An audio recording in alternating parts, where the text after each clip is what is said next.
ছেলেটি একটি ড্রাম নিয়ে আসলো এবং এই ড্রামটি থেকে একটি সুন্দর গ্রিল চুলা তৈরি করবে সে।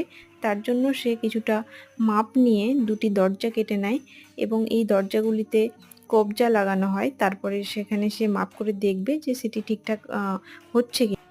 তারপরে এখানে দুটি হাতল লাগানো হয়েছে এবং তার নিচে 4টি পায়া লাগানো হবে যাতে করে এটি ঠিকঠাকভাবে দাঁড়িয়ে থাকে, এবং উপর থেকে একটি ছোট অংশ কেটে নিল সেখান থেকে যাতে ধোঁয়াগুলো বেরোতে পারে। তারপরে দেখতে পাচ্ছেন এখানে কিছু কিছু স্ক্রু ঢোকানো হচ্ছে যার উপর এই জালিগুলো ঠিকভাবে রাখতে পারে।